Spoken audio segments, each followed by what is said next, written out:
செய்திகள் தொடர்கின்றன. புதுவையில் சட்டம் ஒழுங்கை நிலைநாட்ட முக்கிய தண்டனை கைதிகள் 5 பேரை டெல்லிக்கு மாற்ற அரசு திட்டமிட்டுள்ளது. புதுவையில் மாமூல் கேட்டு மிரட்டல், நகைப்பறிப்பு, கட்ட பஞ்சாயத்து என தொடர்ந்து ரவுடிகள் குற்றங்களில் ஈடுபடுகின்றனர். இதில் காவல்துறை உரிய நடவடிக்கை எடுக்கவில்லை என குற்றச்சாட்டும் எழுந்துள்ளது. முதல்வர் ரங்கசாமியிடம் உளவுத்துறை அளித்த விசாரணை அறிக்கையில் புதுச்சேரி சிறைகளில் அடைக்கப்பட்டுள்ள ரவுடிகளுக்கும் சிறை அலுவலர்களுக்கும் ரகசிய தொடர்பு உள்ளதாகவும் இதனை சமாளிக்க முக்கிய ரவுடிகளை வேறு சிறைக்கு மாற்ற வேண்டும் என குறிப்பிடப்பட்டிருந்தது. இதனால் ரவுடிகள் 50 பேரை தமிழக சிறைக்கு மாற்ற தமிழக அரசிடம் அனுமதி கோரப்பட்டது. தமிழக அரசு ஒப்புதல் தெரிவித்துள்ளதால் புதுச்சேரி சிறையில் அடைக்கப்பட்டுள்ள 26 ரவுடிகளை ஓரிரு நாட்களில் பலத்த பாதுகாப்புடன் திருச்சி மத்திய சிறைக்கு மாற்றப்பட உள்ளனர். இதனிடையே தொடர் குற்றங்களில் ஈடுபடும் தாதாக்களான கர்ணா, மர்டர் மணிகண்டன், பிரேம்குமார் உள்ளிட்ட 5 பேரை டெல்லி சிறைக்கு மாற்றுவதற்காக இரு மாநில அரசும் ஆலோசனை ஈடுபட்டுள்ளது. எனவே விரைவில் 5 பேரையும் டெல்லி சிறைக்கு மாற்றப்படலாம் என்று சிறைத்துறை வட்டாரங்கள் தெரிவித்துள்ளன. புதுச்சேரியில் தேர்ந்தெடுக்கப்பட்ட 25 துணை செவிலியர்களுக்கு பணி நியமன ஆணைகளை முதலமைச்சர் ரங்கசாமி வழங்கினார்.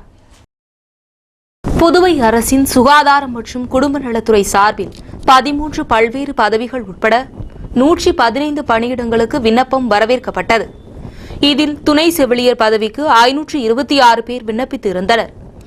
அவர்களின் விண்ணப்பங்கள் சரிபார்க்கப்பட்டு கல்வி, தொழிற்கல்வி மற்றும் வேலைவாய்ப்பு அலுவலகத்தில் பதிவு செய்த ஆண்டுகள் கணக்கிடப்பட்டு 25 துணை செவிலியர் பதவிகளுக்கு புதுவை, காரைக்கால், மாஹே பகுதி விண்ணப்பதாரர்கள் தேர்வு செய்யப்பட்டனர். இதில் புதுவை, காரைக்கால் பகுதியிலிருந்து 22 பேர், மாஹேயிலிருந்து 3 பேர் தேர்ந்தெடுக்கப்பட்டனர். தேர்வு செய்யப்பட்டவர்களின் கல்வி மற்றும் அசல் சான்றிதழ்கள் சரிபார்க்கப்பட்டு அவர்களுக்கு பணியாணை வழங்கும் நிகழ்ச்சி முதல்வர் அலுவலகத்தில் நடைபெற்றது. தேர்வு செய்யப்பட்ட 25 பேருக்கும் பணி நியமன ஆணையை முதல்வர் ரங்கசாமி வழங்கினார். சுற்றுச்சூழல் விழிப்புணர்வு குறித்த கருத்தரங்கம் லாஸ்பேட்டை NCC தலைமை அலுவலகத்தில் நடத்தப்பட்டது.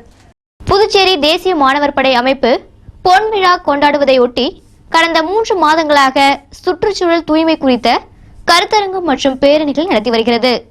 இதையொட்டி லாஸ்பேட்டை தேசிய மாணவர் படை தலைமை அலுவலகத்தில் சுற்றுச்சூழல் விழிப்புணர்வு கருத்தரங்கம் நடத்தப்பட்டது. இந்நிகழ்ச்சிக்கு தேசிய மாணவர் படை குரூப் கமாண்டர் கர்னல் ஜோஷி தலைமையில் சிறப்பு விருந்தினராக புதுச்சேரி பல்கலைக்கழகத்தின் மண்ணியல் மற்றும் சுற்றுப்புற சூழல் துறை பேராசிரியர் பொய்யாமொழி கலந்து கொண்டு சுற்றுச்சூழல் தூய்மை, கடற்கரை கிராமங்களில் ஏற்படும் மாசு, கழிவு உள்ளிட்டவை குறித்து சிறப்புரையாற்றினார். இந்நிகழ்ச்சியில் தேசிய மாணவர் படை அதிகாரிகள் மற்றும் 100க்கும் மேற்பட்ட மாணவர்கள் கலந்து கொண்டனர். புதுச்சேரி மாநில அரசின் நிர்வாக சீர்கேடுகளை பொதுமக்களுக்கு விளக்கும் வகையில் 19 நாட்கள் இருசக்கர வாகன பிரச்சாரம் நடத்தப்படும் என்று இந்திய கம்யூனிஸ்ட் கட்சி எச்சரிக்கை விடுத்துள்ளது. இதுகுறித்து இந்திய கம்யூனிஸ்ட் கட்சி மாநில செயலாளர் விஸ்வநாதன் நிருபர்களுக்கு அளித்த பேட்டியில் இதனை தெரிவித்தார். புதுச்சேரியில் சட்டம் ஒழுங்கு பிரச்சினை தொடர்கதையாகி வருகிறது. மாநில அரசின் நிர்வாக சீர்கேட்டால் அரிசி, காய்கறி போன்ற அத்தியாவசிய பொருட்களின் விலை உயர்ந்துவிட்டது. உயிர்காக்கும் மருந்துகள் விலை உயர்ந்துள்ளது என்று கூறிய விஸ்வநாதன், மின் கட்டணமும் மின் பற்றாக்குறையும் அதிகரித்துள்ளதாகவும் தெரிவித்தார். மேலும் மாநில அரசை கண்டித்தும் மாநில அரசின் நிர்வாக சீர்கேடுகளை அம்பலப்படுத்த 19 நாட்கள் புதுவையில் மோட்டார் சைக்கிள்களில் இந்திய கம்யூனிஸ்ட் கட்சி சார்பில் பிரச்சாரம் செய்யப்படும் என்றும் அவர் எச்சரிக்கை விடுத்துள்ளார். அப்போது தேசிய குழு உறுப்பினர் நாரா கலைநாதன் உடனிருந்தார்.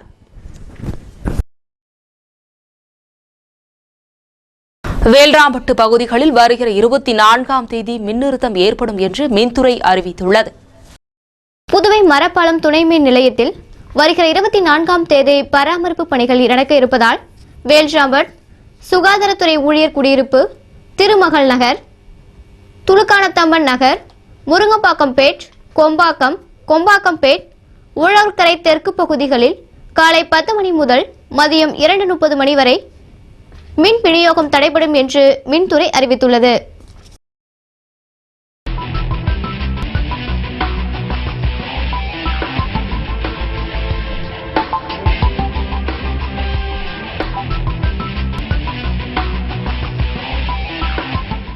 வி.கே. சிங் தளபதியாக இருந்தபோது அமைத்த உளவு பிரிவு முறைகேட்டில் ஈடுபட்டதாக புகார் எழுந்த விவகாரத்தில் ராணுவ அறிக்கையின் அடிப்படையில் நடவடிக்கை எடுக்க மத்திய அரசு முடிவு செய்துள்ளது.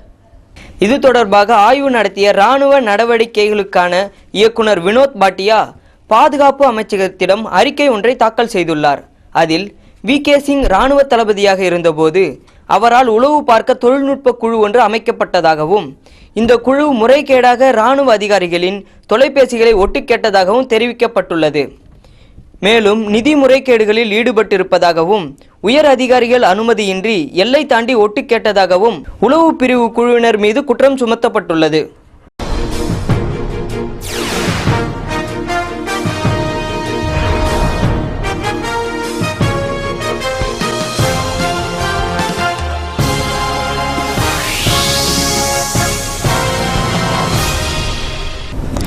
பூமியில் இன்னும் 175 கோடி முதல் 375 கோடி ஆண்டுகள் வரை உயிரினங்கள் வாழலாம் என்பது புதிய ஆய்வில் தெரிய வந்துள்ளது.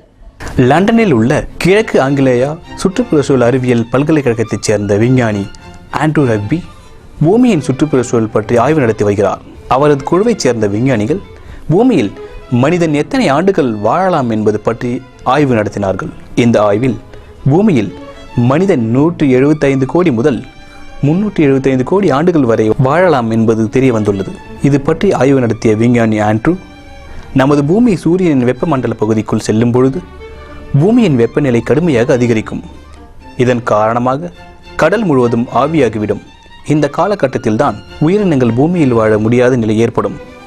எங்களது ஆய்வின் மூலம் பூமியில் உயிரினங்கள் இன்னும் 175 கோடி முதல் 375 ஆண்டுகள் வரை வாழ முடியும் என்பதை கண்டறிந்துள்ளோம். சூரிய மண்டலத்திற்குள் வெளியே புதிதாக கண்டுபிடிக்கப்பட்ட கிரகங்களை பயன்படுத்தி கிரகங்கள் வாழ்க்கை நடத்த சாத்தியமானதா என்பது பற்றி கண்டறிந்துள்ளோம். கிரகத்திற்கும் அதன் நட்சத்திரத்திற்கும் உள்ள தூரம் மற்றும் அதன் மேல்பரப்பில் உள்ள தண்ணீருக்கு உகந்த வெப்பநிலையை கொண்டு ஆய்வு நடத்தப்பட்டது. விண்மீன்களின் வெப்ப அலை மாதிரிகள் மூலம் கிரகங்களின் வாழத்தக்க நாட்களை கணக்கீடு செய்தோம்.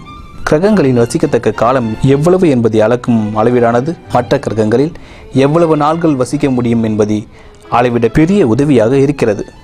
ஒருவேளை இந்த ஆய்வு முடிவு துல்லியமாக இல்லாவிட்டாலும் பூமியானது 75% வாழ்க்கையை முடித்துக் கொண்டுள்ளது. பூமிக்கு இன்னும் 25% ஆயுள்தான் உள்ளது. சூரிய குடும்பத்திற்கு வெளியே சுமார் 1000க்கும் மேற்பட்ட கிரகங்கள் இருப்பதை விண்வெளி ஆராய்ச்சியாளர்கள் கண்டுபிடித்துள்ளனர். இந்த கிரகங்களை வைத்துத்தான் விஞ்ஞானிகளால் கிரகங்களில் வசிக்கத்தக்க காலகட்டத்தை கணக்கிட முடிந்தது. நாங்கள் இதே போன்ற 8 கிரகங்கள் மற்றும் செவ்வாய் கிரகத்தின் தற்போதைய வசிக்கத்தக்க காலகட்டத்துடன் பூமியை ஒப்பீடு செய்துள்ளோம். எங்களது ஆய்வில் சிறிய கூட்ட நட்சத்திரங்களை சுற்றி வரும் கிரகங்கள் நீண்ட காலம் வசிக்கத்தக்கதாக இருப்பதை கண்டறிந்துள்ளோம் என்று ஆண்ட்ரூ ரஃபி தெரிவித்துள்ளார்.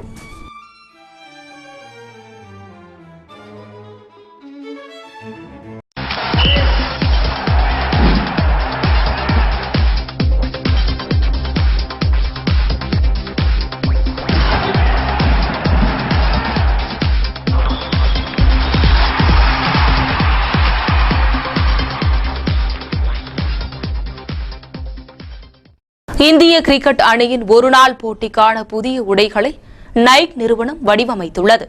அணியின் ஒருநாள் போட்டிக்கான புதிய உடைகளை நைக் நிறுவனம் வடிவமைத்துள்ளது. மிகவும் எடை குறைவான இந்த ஆடைகள் ரீசைக்கிள்டு பாலிஸ்டர் இழைகளால் செய்யப்பட்டுள்ளது. ஒவ்வொரு வீரர்களின் உடல் அமைப்பிற்கு தகுந்தபடி கனகச்சிதமாக ஆடை உள்ளது. உடலை ஒட்டியபடி உள்ள இந்த ஆடையில் முதுகு பகுதியையொட்டிய கை பகுதியில் காற்று செல்வதற்காக சிறிய நுண்துளைகள் உள்ளது. பின் கழுத்து தோள்பட்டையில் மூவர்ண கொடியின் நிறம் பொறிக்கப்பட்டுள்ளது. மொத்தத்தில் இந்த ஆடை முகமூடி படத்தில் நடிகர் ஜீவா அணிந்து வந்ததை பிரதிபலிப்பதாக உள்ளது. புதிதாக வடிவமைக்கப்பட்ட ஆடையுடன் அணித்தலைவர் டோனி உட்பட இந்திய அணி வீரர்கள் ஆஸ்திரேலியாவிற்கு எதிராக அடுத்த மாதம் நடைபெற உள்ள ஒருநாள் போட்டி தொடரில் களமிறங்குகின்றனர்.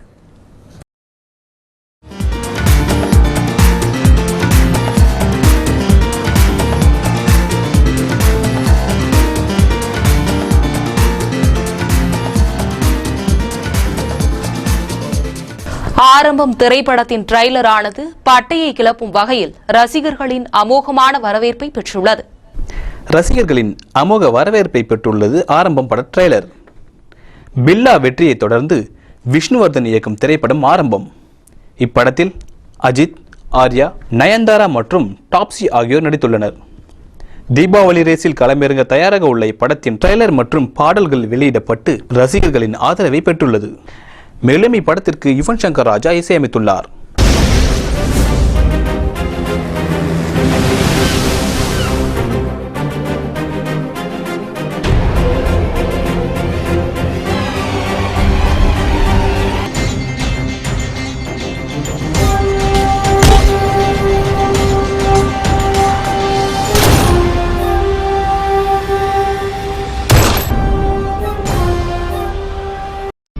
மற்றும் 12ஆம் வகுப்பு துணைத் தேர்விற்கு விண்ணப்பித்தவர்கள் நுழைவு சீட்டினை இணையதளத்தில் பதிவிறக்கம் செய்து கொள்ளலாம். கல்வித்துறை அறிவிப்பு. கோட்டக்குப்பத்தில் வழிப்பறியில் ஈடுபட ஆயுதங்களுடன் சுற்றிய 6 பேர் கைது. அவர்களிடமிருந்து ஆயுதங்கள் பறிமுதல். ஜிப்மர் செவிலியர் தேர்வு குறித்து சிபிஐ விசாரணை நடத்த வேண்டும். இந்திய கம்யூனிஸ்ட் கட்சி வலியுறுத்தல்.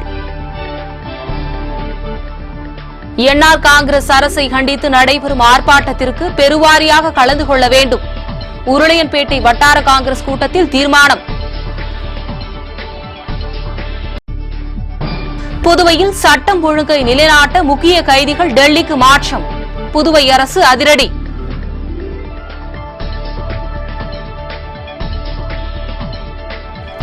இருபத்தி துணை செவிலியருக்கு பணி நியமன ஆணை முதல்வர் ரங்கசாமி வழங்கினார். இத்துடன் இன்றைய செய்தி அறிக்கை நிறைவடைகின்றன. வணக்கம்.